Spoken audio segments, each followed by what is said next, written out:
Hello दोस्तों, मेरा नाम घनेंद्र है और मैं आज आपको पढ़ाने जा रहा हूँ अपवाह तंत्र और प्रतिरूप। दोस्तों, भारत नदियों का देश है और भारत में 4,000 से भी अधिक नदियाँ पाई जाती हैं। भारत में दो तरह के अपवाह तंत्र पाए जाते हैं, हिमालय का अपवाह तंत्र और प्रायद्वीपीय अपवाह तंत्र। हिमालय के अपवाह तंत्र में हम देखें तो दोस्तों, ये वाला ये जो है ये सिंधु तंत्र है, ये गंगा तंत्र है और ये आपका ब्रह्मपुत्र नदी तंत्र है।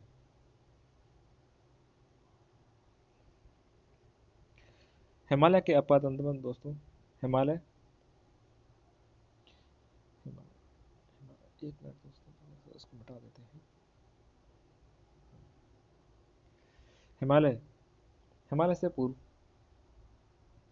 33 भूषण नदी थी, जिसमें सिंधु सतलज ब्रह्मपुत्र नदियाँ व प्रायद्वीपीय नदियाँ चंबल बेतवा केन गिरती थी और वहां पर गाद जमा करती थी। हिमालय जब यूरेशियन प्लेट और भारतीय प्लेट टकराई तो हिमालय की उत्पत्ति हुई। तो दोस्तों, ये जो नदियाँ हैं सिंधु सतलज ब्रह्मपुत्र और चंबल बेतवा केन सोन, ये दोस्तों ये पूर्ववर्ती नदियाँ कहलाती हैं, क्योंकि ये हिमालय को काटती हुई निकलती हैं और गॉर्ज का निर्माण करती हैं, जैसे कि सिंधु गॉर्ज, सिपकिला गॉर्ज और कोरबा गॉर्ज।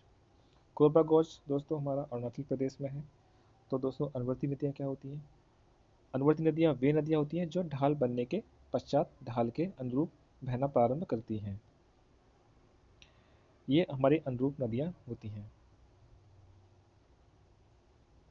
दोस्तों, नोट में यहाँ पर लिखा हुआ है कि शिवालिक की उत्पत्ति के समय अरावली दिल्ली कटक ऊपर उठा और इंडो ब्रह्मपुत्र नदी का मार्ग अवरुद्ध हुआ, जिससे दिल्ली अरावली कटक के पश्चात के पश्चिम की घाटी सूख जाती है, जिसे परित्यक्त घाटी कहते हैं। दोस्तों, परित्यक्त घाटी क्या होती है?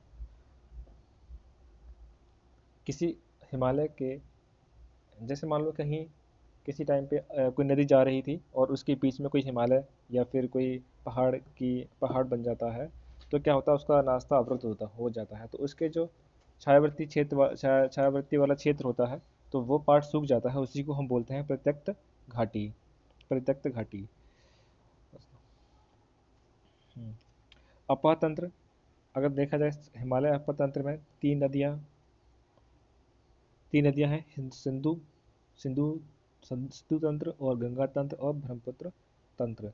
सिंधु तंत्र में देखते हैं तो हम इसका उद्गम जो है मानसरोवर झील के निकट चेमा युंगडुंग ग्लेशियर से होता है। इस सिंधु तंत्र की लंबाई जो है 2880 किलोमीटर है और इसके बाईं ओर की सहायक नदियां हैं सतलज, ब्यास, रावी, चेनाब, झेलम। इन पांचों को मिला के इसको पंचनंद बोला जाता है, क्योंकि ये पांचों नदियाँ आगे चलकर पाकिस्तान के मिठानकोट में ये आपस में मिल जाती हैं। सिंधु तंत्र से मिल जाती हैं। इसकी अन्य नदियां हैं जास्कर, सियांग, सिगार और गिलगिट। इसके दाईं ओर की सहायक नदियां हैं शोक, काबुल, कुर्रम, गोलम।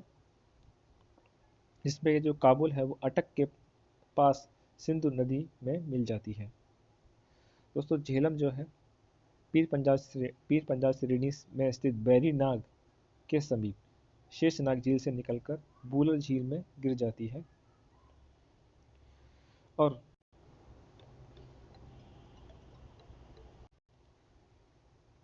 गिर जाती है।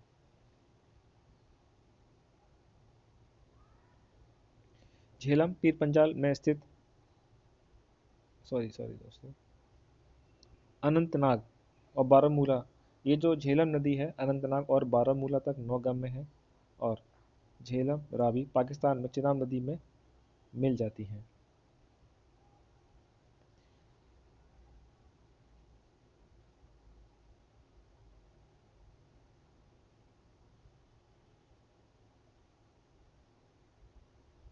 दोस्तों, एक मिनट का पड़ा गया थोड़ा सा।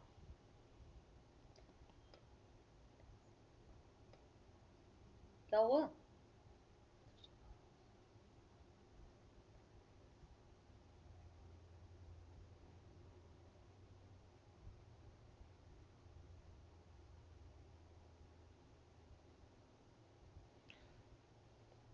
मिठानकोट, ये दोस्तों पाकिस्तान में है। और यहाँ पर सतलज, ब्यास, रावी, चेनाब, झेलम संयुक्त रूप से इस स्थान पर आकर मिलती हैं। इसलिए इन नदियों को संयुक्त रूप से हमने यहाँ पढ़ा था, पचनद बोलते हैं। ठीक है दोस्तों, ये सिंधु तंत्र है। यहाँ पर आप देख रहे होंगे, यहाँ पे जो है ये यहाँ पे, सॉरी,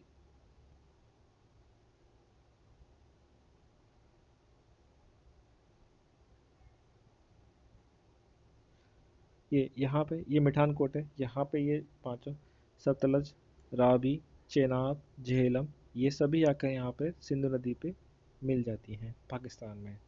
दोस्तों हमें ये क्रम एज इट इज़ याद करना पड़ेगा, एक हमारे एग्जाम के लिए काफ़ी इम्पोर्टेंट है। जैसे कि ये सतलज,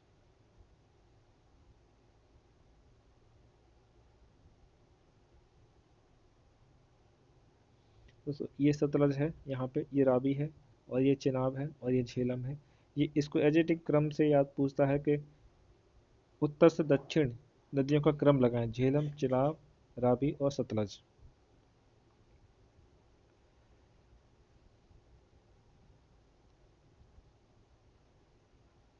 देखते आगे दोस्तों, गंगा गंगा तंत्र देखते हैं। गंगा तंत्र,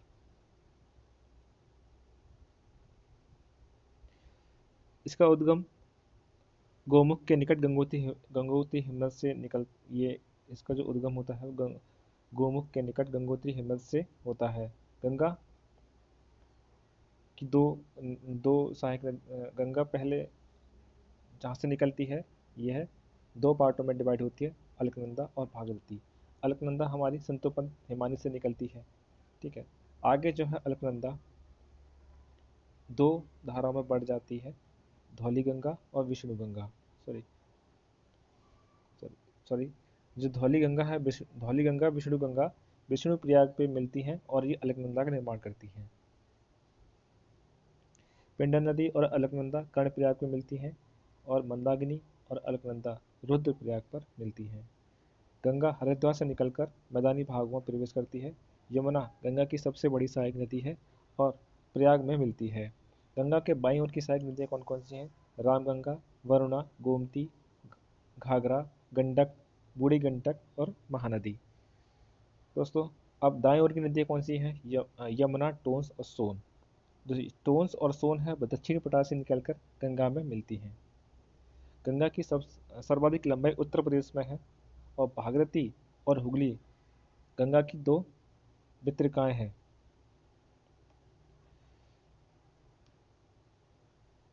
दोस्तों वितरिकाएं वो होती हैं जो मुख्य नदी से निकलकर अलग हो जाती हैं, तो इसलिए इनको वितरिकाएं बोलते हैं।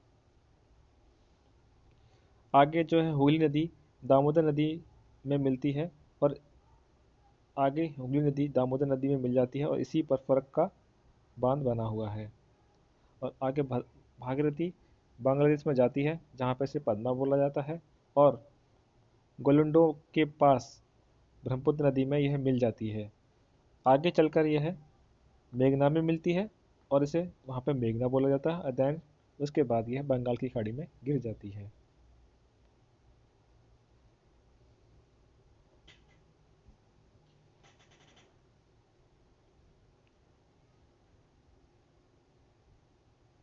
उसके बाद यह बंगाल की खाड़ी में आपकी गिर जाती है।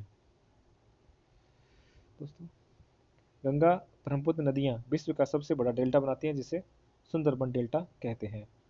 हुगली को हुगली को सबसे अधिक विश्वासघाती नदियाँ कहा जाता है। इसके तट पर इसके तट पर कोलकाता इसके तट पर कोलकाता बंदरगाह है, जिसे पूर्व का लंदन बोला जाता है। पूर्व का लंदन बोला जाता है।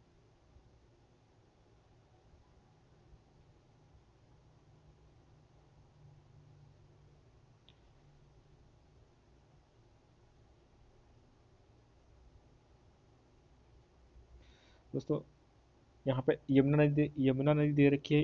यमुना का उद्गम बंदरपुर श्रेणी के यमुनोत्री ग्लेशियर से होता है और इनकी सहायक नदियाँ हैं चंबल, सिंध, बेतवा और केन।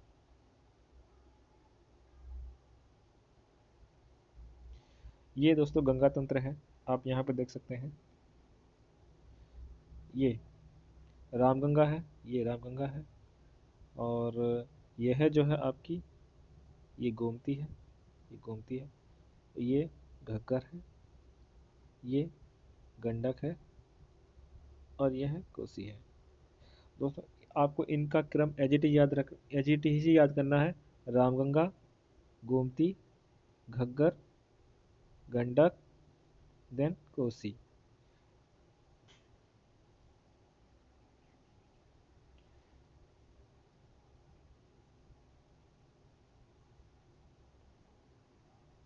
आगे चलते हैं दोस्तों। ये देखो परीक्षा की दृष्टि से कुछ महत्वपूर्ण तथ्य हैं जो हम आपके लिए लेके आए हैं। जैसे कि गोकुर झील कहाँ पाई जाती है? यह उत्तर प्रदेश के मैदानी भागों में पाई जाती है। पोटा और पठार को अन्य किस नाम से जाना जाता है? इसे दिल्ली रिज के नाम से जाना जाता है। सिंधु व गंगा सिंधु व गंगा अप्रवाह अप्रवाह तंत्रों के बीच किसका उत्थान दोनों के बीच जल विभाजन का कारण है? ये पोटा और पठार। 2.5 मिलियन वर्ग किलोमीटर क्षेत्रफल वाले तिब्बत पठार से निकलने वाली प्रमुख नदियाँ कौन कौन सी हैं?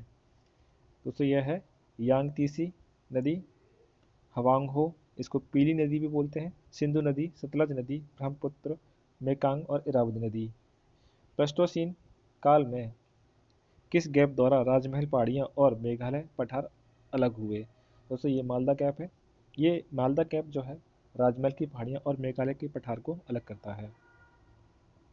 गंगा और ब्रह्मपुत्र नदियाँ गंगा और ब्रह्मपुत्र नदी तंत्रों का दिक् परिवर्तन कैसे हुआ था?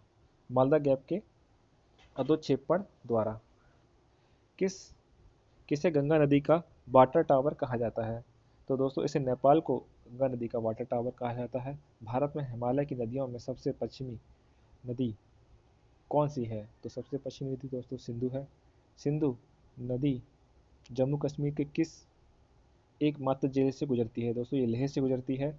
झेलम नदी किस पर्वत श्रेणी से निकलती है? ये पीर पंजाब श्रेणी से निकलती है। सिंधु तंत्र की कौन सी नदी शेषनाग झील से निकलकर बूलर झील में मिलती है? तो दोस्तों ये झेलम है। श्रीनगर किस नदी के किनारे बसा हुआ है? ये झेलम के किनारे बसा हुआ है। हिमाचल प्रदेश में किस नदी को चंद्रभागा के नाम से जानते हैं? ये चेनाब को जानते हैं। और रकसताल से निकलकर हिमालय को काटकर हिमालय को काटकर शिपकिला दर्रे से होकर भारत में प्रवेश करने वाली नदी कौन सी है? तो दोस्तों सतलज है। और ब्यास और सतलज के संगम स्थल हरिके नामक स्थान पर हरिके बैराज से भारत की सबसे बड़ी कौन सी नहर निकलती है? ये है दोस्तों इंदिरा गांधी नहर निकलती है। दोस्तों ये सिंधु नदी है, सिंधु नदी तंत्र है। देखते हैं इसमें सिंधु नदी, सतलज, रावी, ब्यास और झेलम नदी दे रखी है। इनको उद्गम स्थान दे रखे हैं। सिंधु नदी हमारी मानसरोवर झील से निकलती है।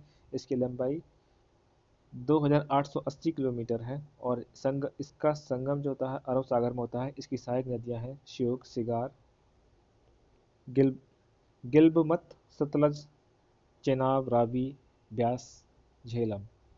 सतलज ये इसका उद्गम मानसरोवर झील से होता है। ये 1500 किलोमीटर लंबी है और इसका जो संगम होता है वह चिनाब नदी में होता है। और यह इसकी जो सहायक नदियां हैं ब्यास, स्थिति सॉरी स्थिति नहीं है ये, कुछ इसका नाम कुछ और है दोस्तों, यहाँ गलत लिखा हुआ है, और ये है बसपा।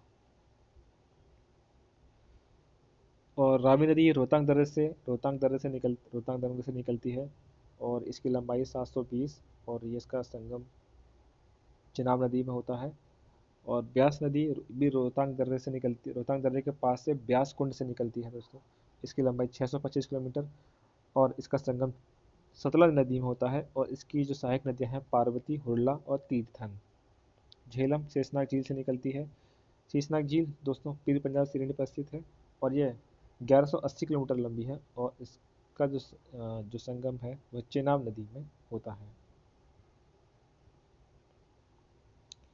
यह है गंगा नदी तंत्र है, गंगा नदी तंत्र है, इसको देखते हैं।